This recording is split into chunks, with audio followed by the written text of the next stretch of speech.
Okay, this video is a quick review of Unit 9. We've been talking about triangles and the different things we know about triangles. We've also looked at quadrilaterals such as trapezoids and parallelograms, and a lot of information about finding the area and the volume. So let's look at some key ideas to be ready for the test. Okay, here's your vocabulary words that you need to be familiar with and understand and know, and again, you will be tested over these terms or vocabulary words. All right, here's a concept with some examples. What you need to understand from this is that all the angles of a triangle add up to 180. So if you are given if you're given two angle measurements, such as a 90-degree angle and a 51, you can add those together, subtract from 180, and you will get the third measurement. Same thing with any triangle. As long as you are given two angle measurements, because we know that all the angles add up to 180, we can subtract those two from 180 and get the final answer. Quadrilaterals, similar process, because we understand that all the angles add up to 360 in a quadrilateral, an object with four sides and four angles. So if you know, again, three of those angle measurements, you can find the fourth by subtracting from 360 degrees. All right, and then this example talks about the relationship between angle measurements and side lengths in triangles. What we understand is that an angle creates the opposite side length. We also know that the smallest angle will create the smallest side, and then the largest angle measurement will create the largest length side as well. So if you're given three different side lengths of a triangle, and you know that the triangle has three different angle measurements, you can determine what side length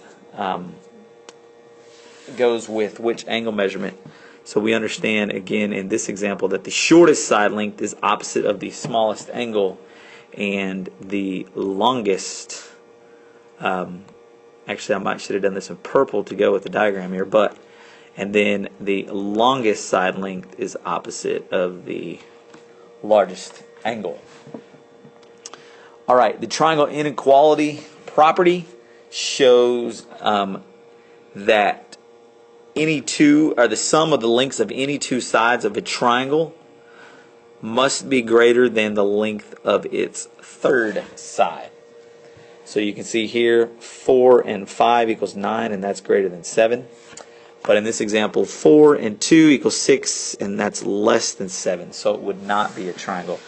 We can use an inequality to show that as well. We could show that 4 plus 2 is less than 7. This would be an inequality that demonstrates that it is not a triangle. I guess really we could just add those together and also show that 6 is less than 7. Okay, and that's an inequality as well. All right, so that's how you use an inequality to show that the three sides do not create a triangle. All right, and we have to find area and volume, and this is the formula chart. So if we're looking at area, we have the triangle formula for finding the area of a triangle. It's 1/2 BH.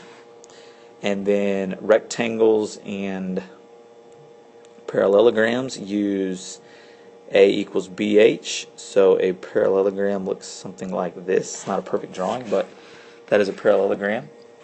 You just need to know the height and the base. And then, of course, a trapezoid is this formula. Trapezoids look something like this, where they only have one set of parallel lines, unlike a parallelogram, which has two sets of parallel lines. And then we do find the volume of rectangular prisms, and it is volume equals the area of the base times the height of the prism. Okay, let's take a look at some examples. Here are our I guess shapes that we're working with. The trapezoid, if we were to find the area, we would use the formula area equals 1/2 of base 1 plus base 2 times the height. And then we have to plug in our numbers. Let me go ahead and give you some numbers for this one. First of all, we would need to know the height. It would need to be identified with a perpendicular line and identified by a right angle. And let's say that that measured, I don't know, 8 centimeters. And then our base here measured 12. And this one measured, let's say 7. Well, let's say 8. I know it's not a perfect drawing. Anyways, we would work that out. We would say 1/2, and then our parentheses would become 8 plus 12, and then our height is the 8. So then we have to multiply all of that. 1/2 times the parentheses is now 20, and then finally we multiply it times 8. You can do that in any order you want. Half of 20 is 10, and then we multiply it times 8, and our final answer is 80. All right. The parallelogram, the formula is for area is area equals BH. You simply need to know the base. For this example, let's say the base is 12, and then the height is 4. Then we would have to work it out. That's 4. Let's go ahead and work it out. So area then equals the base times the height of 4. So your area would be 48. Now, again, when we're talking area, and I should always do this, let's say our measurements were in centimeters. It would be centimeters squared. Centimeters. And we always put a squared because we're talking area. That's 2 measurements. Okay, and finally our triangle, we have a formula of area equals 1/2 BH. The BH stands for the base and the height. So let's give this a base of 5 and a height of 8. We fill in our numbers. It's 1/2 times the base of 5 times the height of 8. I'm going to do this in a little different order. I'm going to find half of 8, which I know is 4, and then I'll multiply 4 times 5, and I would get 20. And again, let's say this one, let's say this one was in feet, so it would be 20 square feet. 20 square feet. All right. Now, volume. We also worked with volume. So for this first example up here, volume equals capital BH. So volume equals, the capital B stands for the area of the base. The area of the base is a rectangle. So basically we need the length and the width of the base. I'll go ahead and shade in the base down here. It's a rectangle. That's why we're working with rectangular prisms. And then we multiply times the height of the prism. All right. The length and the width of this one specifically is 3 times 8. And then, of course, we have to multiply times the height of 6. So that would be 24.